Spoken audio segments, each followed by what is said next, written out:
আমরা যদি বিরোধে লিপ্ত হই তাহলে পরাশক্তিগুলোর সুবিধা তখন আমাদের কাউকে দিতে হবে ট্রানজিট, কাউকে দিতে হবে সেন্ট মার্টিন, কাউকে দিতে হবে দেশের অর্ধেক। 24-এর ছাত্র নাগরিক অভ্যুত্থানের পরেও যদি সেই বিরোধ আমাদেরকে খায় তাহলে এতগুলো তাজা জেনজির রক্ত বৃথা যাবে। চিল্লায় বলো ঠিক কিনা? মনে রাখবেন, যখন আমি একা থাকি তখন আমি ব্যক্তি, যখন আমরা সবাই মিলি তখন আমরা শক্তি।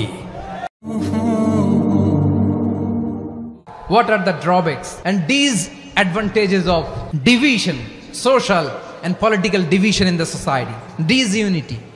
আমরা যদি বিচ্ছিন্ন হই, একে অপরের যদি মারামারি করি, একজন যদি আরেকজনের কাফের ফতোয়া দেয়, আমাদের কি ক্ষতি? এক নাম্বার ক্ষতি হচ্ছে আমরা যদি বিচ্ছিন্ন হই আমাদের শক্তি কমে যাবে, আমাদের পাওয়ার আমরা হারাবো। আমাদের কি হারাবো? পাওয়ার। মনে রাখবেন, যখন আমি একা থাকি তখন আমি ব্যক্তি, যখন আমরা সবাই মিলি তখন আমরা শক্তি। এই শক্তি নিয়ে আমাদের সামনে এগিয়ে যাওয়ার দরকার আছে না নাই? তাহলে আমরা যদি নিজেরা বিরোধে লিপ্ত হই আমাদের ক্ষমতা, পাওয়ার ছুটে যাবে। আমরা এই পাওয়ার হারাতে চাই না, ঠিক কিনা বলেন? রব্বুল আলামিন ঠিক তাই বললেন। রব্বুল আলামিন বললেন, খবরদার, ওয়াতিউল্লাহ ওয়া রাসূলাহু ওয়া লা তানাযাউ ফাতাফশালু ওয়া তাযহাবা রিহুকুম ওয়াসবিরু ইন্নাল্লাহা মা'আস সাবিরিন। আল্লাহর আনুগত্য করো, নবীর আনুগত্য করো, কিন্তু খবরদার নিজেরা বিরোধে লিপ্ত হয়ো না, নিজেরা মারামারি করো না, তাহলে তোমাদের শক্তি কমায় দিবে কে? ফাতাফশালু, তোমরা সাহস হারাবা, ওয়া তাযহাবা রিহুকুম, তোমাদের শক্তি কমে যাবে, পাওয়ার কমে যাবে। তাহলে আমরা যদি নিজেরা মারামারি করি, আমরা নিজেরা যদি বিচ্ছিন্নতায় লিপ্ত হই, আমরা যদি মতানৈক্য করি, তাহলে আমাদের শক্তি কমে যাবে, ঠিক কিনা? আমরা শক্তি কমাবো। আচ্ছা, ছোট্ট একটা বাঁশের কঞ্চি যদি আপনারা দেয়, পায়ের মধ্যে ধাক্কা দিয়ে ভাঙতে পারবেন না? এরকম বাঁশের কঞ্চি যদি 20টা একসাথে জোড়া লাগায় দেয়, ভাঙতে পারবেন? কথা বোঝে নাই মনে হয়। চিকন একটা বাঁশের কঞ্চি দিলে ভাঙা যাবে না? এরকম চিকনই 20টা বাঁশের কঞ্চি একসাথে লাগাই দিলে ভাঙতে পারবেন?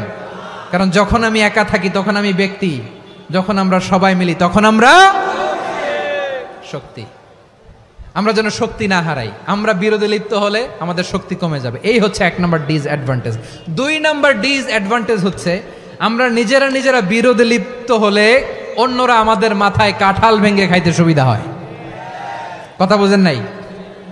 আমরা যদি বিরোধে লিপ্ত হই তাহলে পরাশক্তিগুলোর সুবিধা তখন আমাদের কাউকে দিতে হবে ট্রানজিট, কাউকে দিতে হবে সেন্ট মার্টিন, কাউকে দিতে হবে দেশের অর্ধেক। চিল্লায় বলো ঠিক কিনা?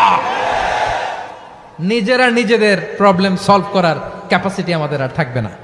নিজেরা বিরোধে জড়ালে পরাশক্তিগুলো আমাদের মাথায় কাঁঠাল ভেঙে খায়। তখন ভারতের পিছনে দৌড়াতে, আমেরিকার পিছনে দৌড়াতে আমাদের জুতার তলা ক্ষয় হইয়া যাইবে। নিজেদের প্রবলেম সলভ করা যাবে না। আমরা যদি অন্যের পিছনে না দৌড়াতাম আর এই বিরোধকে থামাতে পারতাম, বাংলাদেশ আজকে যেখানে আছে তার কমপক্ষে 50 গুণ সামনে থাকতো। চিল্লায় বলেন ঠিক কিনা? তাহলে 1 নম্বর ক্ষতি হচ্ছে আমাদের পাওয়ার লেস হয়ে যায়, আমরা দুর্বল হই যদি আমরা বিরোধ করি। 2 নম্বর হচ্ছে পরাশক্তিগুলোর সুবিধা নেয়। 3 নম্বর হচ্ছে আমাদের উন্নয়ন, দেশের